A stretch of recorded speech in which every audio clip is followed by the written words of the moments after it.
Hello friends, welcome to நம்ம பெட்டகம். இன்னைக்கு நம்ம சேனலில் என்ன வீடியோ பார்க்க போகிறோம்னா, மட்டன் சுக்கா எப்படி செய்கிறதுன்னு தான் பார்க்க போகிறோம். அதுக்கு தேவையான பொருட்கள்: சுக்கா செய்கிறதுக்கு 1/4 கிலோ அளவுக்கு மட்டன் எடுத்து நல்லா க்ளீன் பண்ணி வச்சுருக்கேன். 20 போல் சின்ன வெங்காயத்தை நல்லா குட்டியாக கட் பண்ணி வச்சுருக்கேன். 1 டீஸ்பூன் இஞ்சி பூண்டு விழுது எடுத்திருக்கேன். ஒரு கைப்பிடி அளவுக்கு கருவாயிலையும் ஒரே ஒரு பச்சை மிளகாவும் எடுத்திருக்கேன். 1 டேபிள் ஸ்பூன் மல்லித்தூள், 1 டேபிள் ஸ்பூன் காஷ்மீரி மிளகாய்த்தூள், 1/2 டீஸ்பூன் போல் மிளகுத்தூள், 1/4 டீஸ்பூன் சீரகத்தூள், 1/4 டீஸ்பூன் மஞ்சள் தூள், அப்புறம் 1/4 டீஸ்பூன் பெருஞ்சீரக பொடி எடுத்திருக்கேன். தேவையான அளவு உப்பு. இதோட 2 பட்டையும் 2 கிராம்பும் எடுத்துக்கோங்க. இப்போ மட்டனை வேக வைக்கிறதுக்கு நான் குக்கர் எடுத்து வச்சுருக்கேன். அந்த குக்கரில் நம்ம கழுவி வச்சுருக்க 1/4 கிலோ மட்டனை சேர்த்துக்கலாம். இது கூட எடுத்து வச்சுருக்க 2 கிராம்பும் 2 பட்டையும் சேர்த்துக்கலாம். இப்போ இதில் நம்ம எடுத்து வச்சுருக்க 1 டீஸ்பூன் இஞ்சி பூண்டு விழுதுலேருந்து பாதி அளவு மட்டும் சேர்த்துக்கலாம். இப்போ இதில் எல்லா மசாலாவையும் நம்ம சேர்த்துக்கலாம். 1 டேபிள் ஸ்பூன் மல்லித்தூள், 1 டேபிள் ஸ்பூன் காஷ்மீரி மிளகாய்த்தூள், 1/2 டீஸ்பூன் மிளகுத்தூள், 1/4 டீஸ்பூன் சோம்புத்தூள், 1/4 டீஸ்பூன் சீரகத்தூள், மஞ்சள் தூள், தேவையான அளவுக்கு உப்பையும் சேர்த்துக்கலாம். எல்லாத்தையும் சேர்த்துட்டு நல்லா மிக்ஸ் பண்ணி விட்டுக்கோங்க. அந்த மசாலா கறி கூட நல்லா மிக்ஸ் ஆகிற அளவுக்கு நல்லா மிக்ஸ் பண்ணி விட்டுக்கோங்க. எல்லா மசாலாவும் நல்லா மிக்ஸ் ஆகிற அளவுக்கு நல்லா கலந்து விட்டாச்சு. இப்போ இதில் நம்ம கொஞ்சமாக தண்ணி சேர்த்து குக்கரில் வச்சு ஒரு 6 விசிலுக்கு நல்லா வேக விட்டு எடுத்துக்க போகிறோம்.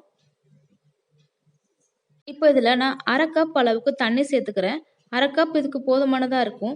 கறியிலேருந்து நமக்கு தண்ணி வேற வெளியில் வரும். ஜாஸ்தி சேர்த்துறாதீங்க. தண்ணி ஆட் பண்ணதுக்கு அப்புறமா குக்கரை க்ளோஸ் பண்ணிக்கலாம்.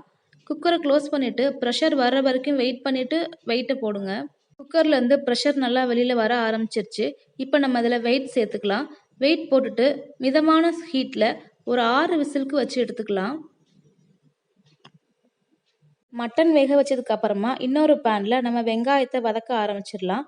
அதுக்கு நான் 1/2 டேபிள் ஸ்பூன் அளவுக்கு நல்லெண்ணெய் சேர்த்துருக்கேன். எண்ணெய் நல்லா ஹீட் ஆனதுக்கு அப்புறமா நம்ம எடுத்து வச்சுருக்க கருவாயிலையை சேர்த்துக்கலாம். கருவாயிலை நல்லா பொரியட்டும். பொரிஞ்சதுக்கு அப்புறமா எடுத்து வச்சுருக்க பச்சை மிளகாவையும் சேர்த்துக்கலாம்.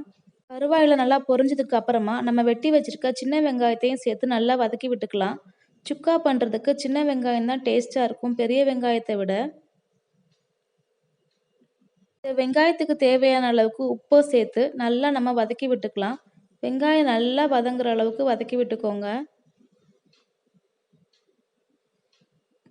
வெங்காயம் நல்லா எண்ணெயில் வதங்கி வந்துருச்சு. இப்போ நம்ம இதில் மீதமாக எடுத்து வச்சுருக்க இஞ்சி பூண்டு விழுதையும் சேர்த்துக்கலாம்.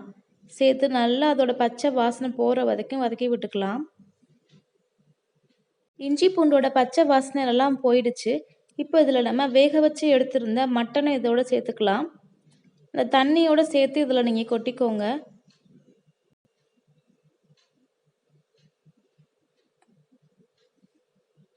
மட்டன் கிரேவியை சேர்த்ததுக்கு அப்புறமா நல்லா மிக்ஸ் பண்ணி விட்டுக்கோங்க.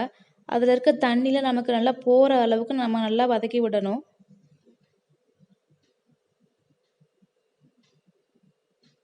மட்டனையும் வெங்காயத்தையும் நல்லா மிக்ஸ் பண்ணதுக்கு அப்புறமா ஒரு 5 நிமிஷத்துக்கு நம்ம மூடி போட்டு வேக வச்சு எடுத்துக்கலாம். நமக்கு எண்ணெயெல்லாம் வெளியில் சீக்கிரமாக ரெடி ஆயிரும். இப்போ ஒரு 5 நிமிஷத்துக்கு அப்புறமா நான் ஓப்பன் பண்ணி பார்க்குறேன். தண்ணி எல்லாம் நல்லா வற்றி நமக்கு சூப்பராக ரெடியாகி வந்திருக்கு. இப்போ நம்மளுடைய மட்டன் சுக்கா சூப்பராக ரெடி ஆகிடுச்சு. இப்போ நம்ம ஸ்டவ் ஆஃப் பண்ணிவிட்டு ஒரு கைப்பிடி அளவுக்கு மல்லி இலையை இதோட சேர்த்துக்கலாம். இந்த சுக்கா சப்பாத்தி, நான், ரைஸுக்கு அட்டகாசமாக இருக்கும். இதே மாதிரி நீங்களும் உங்கள் வீட்டில் ட்ரை பண்ணி பாருங்கள். இந்த வீடியோ உங்களுக்கு பிடிச்சிருந்துச்சுன்னா என்னுடைய சேனலை லைக் பண்ணுங்கள், ஷேர் பண்ணுங்கள், கமெண்ட் பண்ணுங்கள். மறக்காமல் சப்ஸ்கிரைப் பண்ணிக்கோங்க. கூட இருக்க பெல் பட்டனையும் கிளிக் பண்ணிக்கோங்க. தேங்க்யூ.